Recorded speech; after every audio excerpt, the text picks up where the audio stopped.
Yang saya hormati Bapak Dr. Joko Purnomo MSI selaku Dekan FISIP Universitas Jember.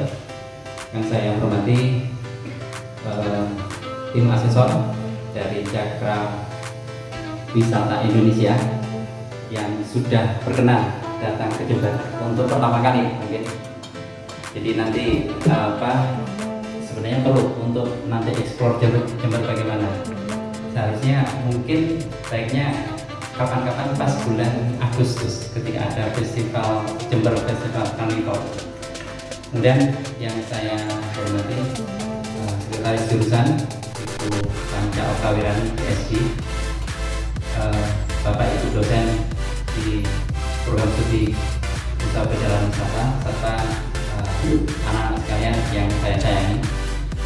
Alhamdulillah kita pada pagi ini kedatangan tamu istimewa kita dari tim asesor yang jauh-jauh dari Bogor datang ke sini dalam rangka untuk memberikan keahlian beliau itu kepada kepada kita semua, terutama pada para mahasiswa. Perlu saya sampaikan Pak Dekan dan tim asesor bahwa mahasiswa yang mengikuti kegiatan sertifikasi SAUT ini adalah sekitar 60, kalau nggak 60 ya, 60. Sebenarnya kita waktu itu mau menerima challenge 100 gitu ya.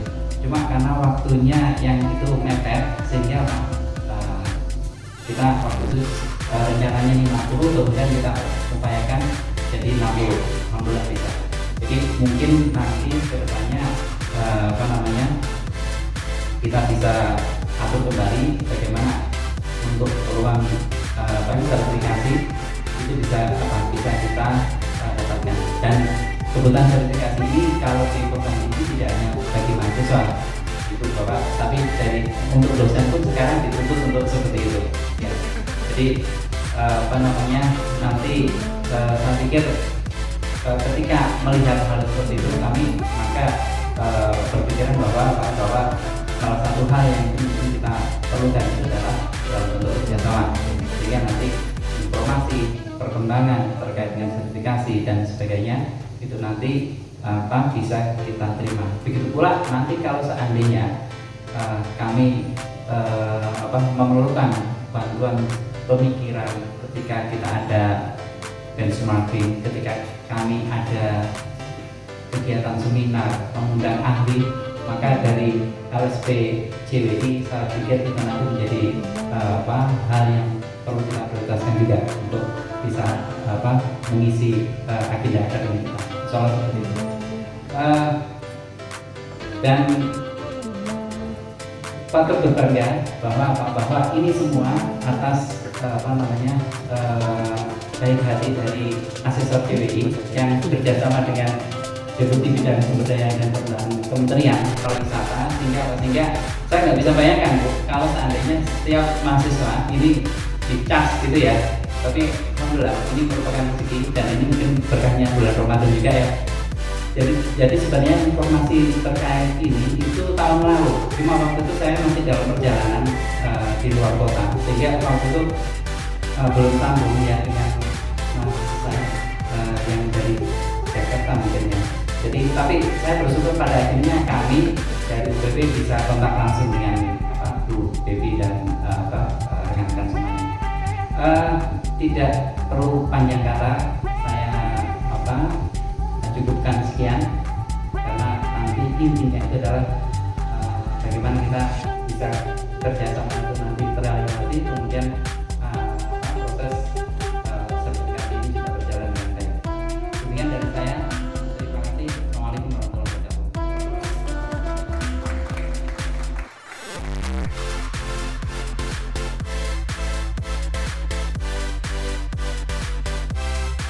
Assalamualaikum warahmatullahi wabarakatuh. Assalamualaikum warahmatullahi wabarakatuh.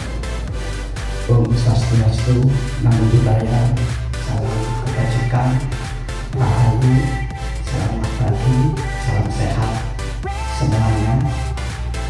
Pertama, saya ingin sampaikan selamat datang terlebih dahulu kepada tim asesor dari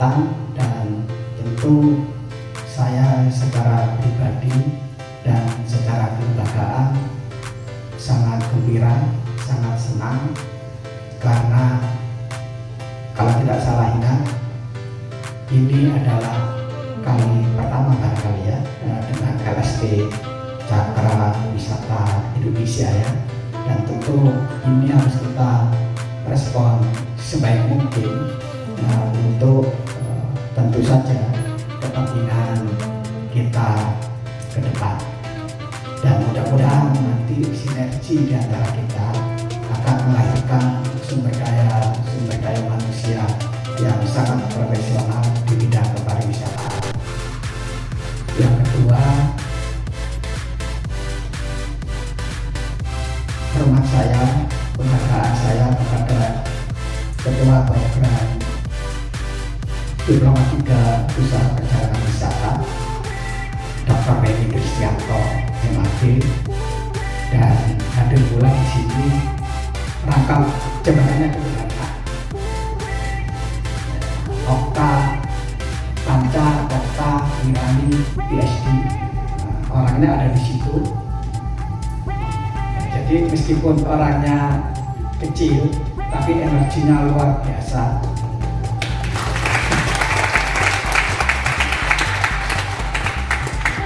Barangkali pagi ini Bu Panca ada di sini, tapi nanti setengah siang sudah entah kemana, sore ketika dikontak sudah di Bali, malam dikontak perjalanan ke Jogja. Luar biasa ya. Semua bergerak dalam konteks kepariwisataan. Kita berikan aplaus sekali lagi untuk Bu Panca dan Pak Beni tentu saja ya, karena di tangan kedua teman kita ini, Pak Beni dan Bu Panca, saya melihat pariwisata ini melesat jauh ya, dan tentu ini menggembirakan, dan semoga nanti kita tetap bisa mempertahankan aplikasi A atau bahkan mungkin bisa langsung berubah yang akan datang. Kemudian yang tidak kalah saya hormati dan saya banggakan adalah adik-adik mahasiswa dari usaha perjalanan wisata, dan nanti ketika ada pelatihan itu juga sangat semangat ya, serta kolega lain yang barangkali tidak bisa saya sebut satu persatu dan datang, Ibu Margareta, selamat datang. Salah satu sumber daya yang dimiliki oleh D3 Usaha Perjalanan Wisata, selain ada Ibu Ecik dan yang Pramesi yang ada di belakang barangkali, serta yang lain yang tidak bisa saya sebut satu persatu. Saya sekali lagi menyampaikan penghargaan, terima kasih yang sebesar-besarnya kepada LSP Cakra Wisata Indonesia, kepada program studi usaha perjalanan wisata, adik-adik mahasiswa serta yang lainnya yang telah menyelenggarakan kegiatan ini. Perjanjian kerjasama ini penting sekali di era sekarang ini, dan secara khusus pada konteks pariwisataan, karena bagi kita untuk menciptakan institusi yang unggul atau SDM yang unggul di bidang pariwisataan tidak bisa kita selesaikan sendiri, tidak bisa kita laksanakan sendiri melalui perkuliahan yang sifatnya reguler. Harus ada yang namanya kerjasama. Lewat kerjasama, maka tentu sinergi di antara kita akan melahirkan kekuatan yang berbadan. Makanya saya dengan adanya nanti rencana kerjasama ini, saya berharap nanti ada tindak lanjut gitu ya, dan barangkali yang bisa secara nyata gitu ya, rasional begitu, maka yang bisa dilakukan nanti misalkan pelatihan kepada mahasiswa gitu ya. Pelatihan kepada mahasiswa agar supaya mahasiswa di usaha perjalanan wisata ini memiliki keterampilan gitu ya di dalam bidang kepariwisataan, dan juga memiliki sertifikasi kompetensi. Nah, karena sertifikasi kompetensi itu untuk era sekarang sangat penting sekali untuk memasuki dunia kerja atau bursa kerja atau menciptakan pekerjaan sendiri dengan memiliki sertifikasi yang telah diakui oleh lembaga oleh BNST kalau nggak salah ya, Badan Nasional Sertifikasi Profesi. Nah, LSP ini jelas diakui, oleh karena itu saya sangat gembira sekali. Mudah-mudahan kegiatan ini, kerjasama ini nanti terus berlanjut melalui implementasi programnya, tidak hanya sekedar mahasiswa Pak Leni membaca, tapi juga bisa melibatkan dosennya gitu ya, sehingga semua dosen pada akhirnya juga memiliki sertifikat kompetensi. Karena era yang akan datang, Bapak Ibu sekalian, adik-adik mahasiswa yang saya banggakan, itu sejatinya setiap dosen untuk mengajar satu mata kuliah, idealnya mereka memiliki sertifikasi kompetensi. Seharusnya begitu. Di kota-kota besar, baik di Indonesia maupun di dunia internasional, semua yang memiliki atribut dosen itu pasti mereka memiliki sertifikasi kompetensi. Oleh karena itu memang kita ke depan akan melakukan itu meskipun bertahap dan tidak semua, gitu ya. Meskipun bertahap dan tidak semua. Jadi idealnya memang setiap dosen juga perlu memiliki sertifikasi kompetensi. Ya, oleh karena itu mudah-mudahan nanti di usaha perjalanan wisata, meskipun barangkali semua dosen telah memiliki sertifikasi kompetensi, tapi bisa jadi tidak cukup satu sertifikasi kompetensi, mungkin harus beragam. Karena bidang kepariwisataan itu juga banyak gitu ya, yang kemudian bisa kita ikuti pelatihannya, lalu kemudian memiliki sertifikasi kompetensi yang sungguh sangat beragam. Jadi mudah-mudahan ke depan kita bisa melakukan itu, dan ini adalah pijakan awal bagi kita untuk terus bergerak untuk menciptakan institusi yang unggul dan sekaligus untuk membekali SDM mahasiswa serta dosen juga unggul di bidang kepariwisataan. Saya kira itu yang bisa saya sampaikan. Mohon maaf bila mana ada yang kurang. Saya akhiri.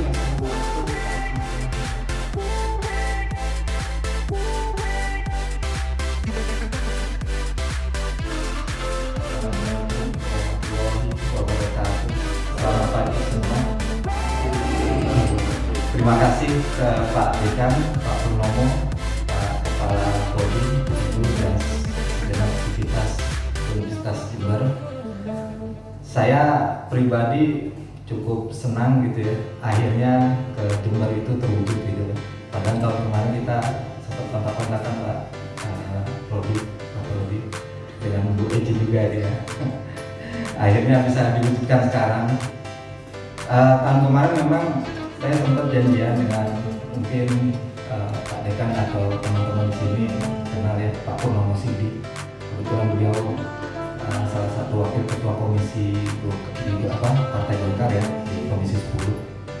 Nah, rencananya tahun kemarin itu beliau dengan Pak Bupati kita undang untuk, kalau istilah kami itu, meledakan gitu ya. Karena di beberapa provinsi mungkin sudah punya yang namanya destinasi super prioritas. Nah, di Jawa Timur atau khususnya Jawa itu kan tadinya tidak masuk. Nah, mungkin karena semangat teman-teman dari beberapa kepentingan politik gitu ya untuk menyuarakan, akhirnya kemungkinan besar BTS ini akan muncul. Ini BTS bukan berarti K-pop ya, tapi Bromo Tengger Semeru. Nah, kenapa Bromo Tengger Semeru? Terus yang kedua, kenapa pariwisata? Pariwisata ini mungkin ke depan bukan lagi energi dan sumber daya yang akan menjadi lokomotif ekonomi kita, tapi pariwisata. Dan ini kenapa di Bali kemarin itu diamanatkan dalam G20. Nah, bedanya pariwisata yang ada di Indonesia dengan di tempat lain, terutama negara-negara ASEAN, basisnya adalah ekologi dan kosmologi. Nah, ini yang kita masih gali bersama. Kenapa ekologi dan kosmologi? Kalau ekologi itu, kalau teman-teman nanti gali dalam sejarah kita, itu tidak ada yang berubah. Contoh Jember, karena kebetulan Pak Dekan, Pak Kaprodi, saya ini dari 99 jadi jurnalis, teman saya cuma 2 kampus. Saya sendiri yang kampusnya abal-abal ya. Dari Universitas Jember dan Universitas Pajajaran Unpad. Dan alhamdulillah ya, beliau-beliau ini sekarang mungkin di puncak pimpinan media ya, atau birokrat gitu ya, kemudian juga ada yang politikus. Dan kalau dari segi nama cukup dikenal gitu ya, bahkan ada yang jadi pemret di TV1 bagian Saktianto mungkin, saya yakin itu bapak kenal. Nah, dari situ kami melihat bahwa Jember hari ini dengan Jember 1000 tahun yang lalu gitu ya, itu sama. Ternyata ekologinya adalah ekologi kesantrian ya kalau bahasa dulunya. Nah, brahmana atau para guru-guru yang mengajar di ekologi ini sampai dengan Ijen dan Banyuwangi itu cukup besar. Saingannya itu cuma 2 tempat ya, yang ada di Dieng, kemudian yang ada di daerah seputaran ekologi Gunung Salak Kalimun. Nah, saya punya contoh Gunung Salak dan ekologi pesantren yang ada di Garut ya, atau Gunung Papandayan itu kalau dari sektor pariwisata orang alergi ke sana Pak. Kenapa? Karena dikenal mahal. Sementara budget kebanyakan orang itu kan menengah ke bawah ya untuk wisata, artinya healing gitu ya. Nah, akhirnya dapat berkah gunung gede, gunung sungai. Jadi seolah-olah bahwa wisatanya adalah kesempatan untuk menarik keuntungan besar-besaran. Padahal tidak. Makanya ketika basis pariwisata kita menyatu dengan ekologi dan kosmologinya, dia pasti mati. Kita contohkan sampai hari ini yang asli berbasis kosmologi itu di seluruh dunia cuma Bali. Kenapa? Dia tidak mencabut akarnya, akar budayanya, akar tradisinya, gitu. Dan tidak ada kaitan sama sekali dengan persoalan keyakinan, tapi memang benar-benar ekologinya yang dijaga. Nah, tidak heran ketika Jogja, Jember, Bandung, karena ekologinya dulu ke pesantren atau sekolah ya, ke kampus, ya tetap begitu sampai sekarang. Termasuk Jember ini, makanya kemarin itu saya kaget. Dulu 2005 saya terakhir kesini itu liputan Festival Jember gitu kan. Mungkin ramai ya, tapi lebih tradisional ya kayak Jogja gitu ya. Sekarang itu sangat modern gitu. Orang kita kami dari gunung kereta itu mahasiswa yang banyak naik dan turun gitu kan. Oh berarti ini sudah itu. Nah, tinggal persoalannya adalah kita selalu berpikirnya keluar. Mungkin teman-teman mahasiswa-mahasiswi yang rumahnya di seputaran Jember, Lumajang gitu ya, dia akan berpikir saya akan berkarir di Jakarta. Kalau saya pribadi melihatnya, mungkin karena sudah dari kecil tinggal di sini, bukan suatu hal yang luar biasa melihat gunung Bromo, Tengger, Semeru, tapi buat kami yang biasa tinggal di Bekasi atau Bogor, norak gitu loh, wow kan gitu. Nah, tinggal persoalannya adalah menggali, apalagi kalau terkait dengan perjalanan wisata gitu ya. Kita jangan melihatnya itu mengikuti yang mengekor yang sudah ada. Makanya kemarin saya bilang ke teman-teman di seputaran Salak Kalimun dan Papandayan, ya jelas lah kunjungannya sedikit. Kalian pertama memasang harga mahal, nembak.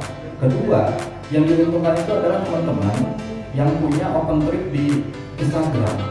Gitu. Dia tidak mengenal destinasinya, tapi dia bisa menjual. Sementara kita yang mengenal dari kecil itu destinasinya dan sudah nyambung dengan ekologinya, tidak sama sekali kebahagiaan. Rumah dapat berapa? Dia kecil, dia jual 500 ke teman-teman yang punya destinasi itu cuma dapat 75.000, 100.000. Nah itu yang saya bilang tadi, kemungkinan adalah tidak nyaman antara kosmologi dan ekologi pariwisatanya karena tidak nyaman. Nah singkat cerita, pertanyaannya seperti tadi Bapak Dekan mengatakan, kenapa kita perlu sertifikasi kompetensi? Karena ini adalah kesepakatan dari tahun 2010 bahwa ketika menuju masyarakat ekonomi ASEAN, kita ini harus tidak boleh kalah warga ASEAN ya.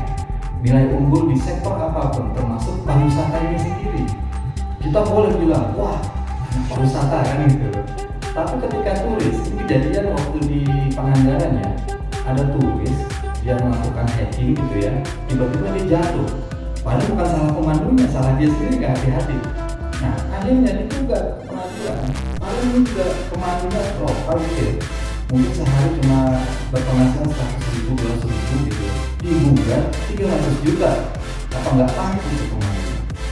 Karena persoalan gugatannya apa? Ternyata dia tidak punya sertifikat kompetensinya gitu. Ya, itu salah satu contoh kecilnya. Nah, karena untuk menjaga hal tersebut, akhirnya pemerintah menargetkan hingga 2026 itu sekitar 30 juta masyarakat pariwisata itu sudah tersertifikasi di semua dunia, mungkin dari perjalanan, banking, hospitality dan sebagainya.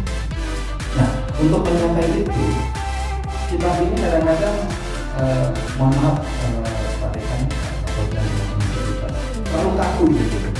Oke lah, bahwa produk kompetensi itu, mohon maaf teman-teman asal kalau salah saya dikoreksi, ada produk pendidikan, ada produk pelatihan, terus kemudian ada produk yang memang expert. Nah, pembuktiannya beda-beda itu. Ada yang expert itu melalui portofolio. Oh benar, saya pernah kerja dan saat ini masih kerja di BEDI. Portofolionya saja dibuktikan ke kami kan itu sebagai asesor. Terus yang produk pelatihan justru kan tadi gratis apa? Tentang apa aja? Kalau dibuktikan, buat contoh form ini kan gitu dan sebagainya kan gitu. Nah, di titik ini kami seorang asesor diminta objektif. Oh ada yang pengalaman 15 tahun tapi ijazah SD aja nggak punya. Tapi kalau kita uji, dia bisa menerangkan, oh ini Putri Jembarsari gitu. Putri Jembarsari inilah asal usul dari Kabupaten Jember. Oh Putri Jembarsari ini ada legendanya tentang hanya di pusaka misalnya gitu. Oh ini adalah Putri mahkota dari kerajaan Majapahit Timur, Majapahit dulu kan gitu. Nah cerita-cerita storytelling kayak gini dia bisa jelaskan, tapi ketika disuruh buktikan dengan asas-asas kegaibian dia bingung kan gitu. Oh harus ada ini, harus ada ini. Nah kebijaksanaan kita gimana? Ya itu tadi kembali ke teman-teman asesornya. Nah ini satu sedikit cerita yang nanti teman-teman akan temukan dalam perjalanan profesionalitas. Nah makanya alhamdulillah kami senang sekali Pak Prodi bahwa akhirnya sampai juga di Universitas Jember. Kami memang menargetkan ada 2 kampus Politeknik Jember karena terkait dengan salah satu skema kami yaitu barista dan di Universitas Jember sendiri. Karena buat saya pribadi ini adalah kunci Universitas Jember untuk menuju daerah selatannya BTS gitu.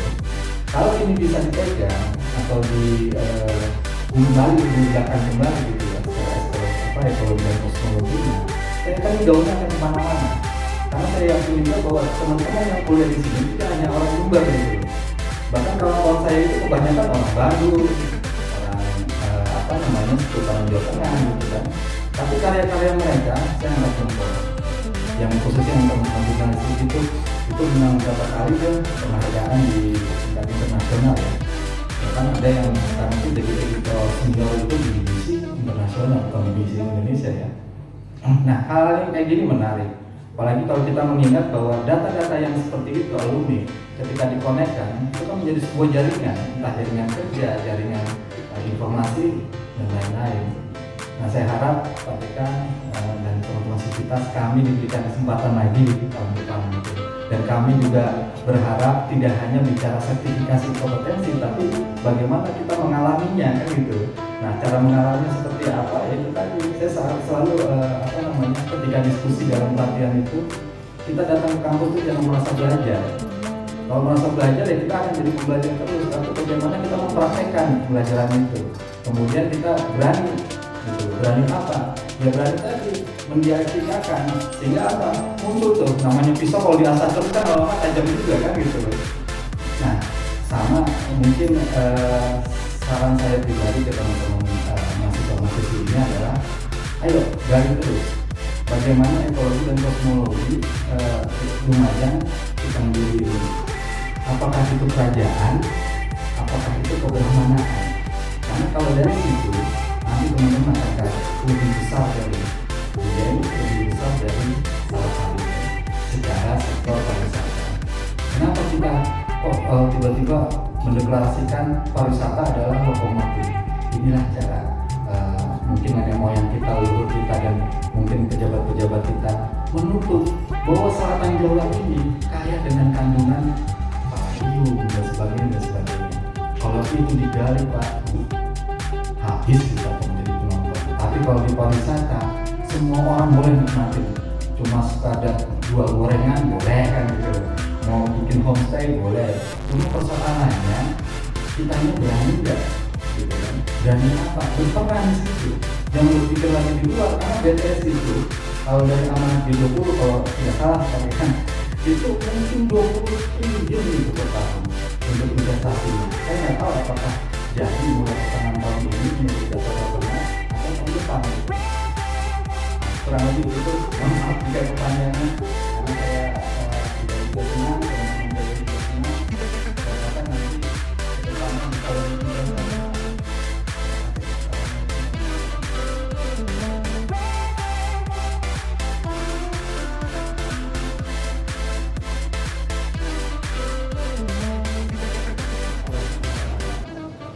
sejahtera bagi kita semua, Om Swastiastu, Namo Buddhaya, salam kebajikan, salam sehat, penuh semangat. Perkenalkan, nama saya Catur Bowo, saya perwakilan dari Direktorat Stamkom menyampaikan permohonan maaf karena direktur kami, Bu Titi, Direktur Stan dari Satu Kompetensi, berhalangan hadir karena di hari yang sama kami ada kegiatan juga sosialisasi sertifikasi kompetensi bidang pariwisata dan ekonomi kreatif. Di direktorat kami, untuk memperkenalkan, kami tidak hanya fokus pada pelaksanaan sertifikasi kompetensi bidang pariwisata saja, tapi juga di bidang ekonomi kreatif. Selain itu, kami juga fokus dalam penyusunan standar kompetensi kerja nasional Indonesia dan kualifikasi kerja nasional Indonesia. Perlu dilaporkan juga, tahun ini kami ada program sedang menyusun dan mereview banyak 24 SKKNI, dan di dalamnya juga ada KKNI juga skema kompetensi. Diharapkan teman-teman ini semuanya yang sudah berstandar nasional ini menggunakan SKKNI. Jadi nanti teman-teman ini dalam proses ujinya akan menggunakan standar Kompetensi Kerja Indonesia, di mana sudah diakui secara nasional, dan diharapkan nanti bisa mempergunakan sertifikat itu dengan baik. Harapan saya, teman-teman, hari ini semuanya untuk relax, santai, karena saya pikir teman-teman di sini kan sudah mendapatkan pelatihan ya melalui proses pendidikan di Universitas Negeri Solo ini. Dan kami, kalau saya harap sih, saya yakin teman-teman bisa semuanya mendapat program kompeten, karena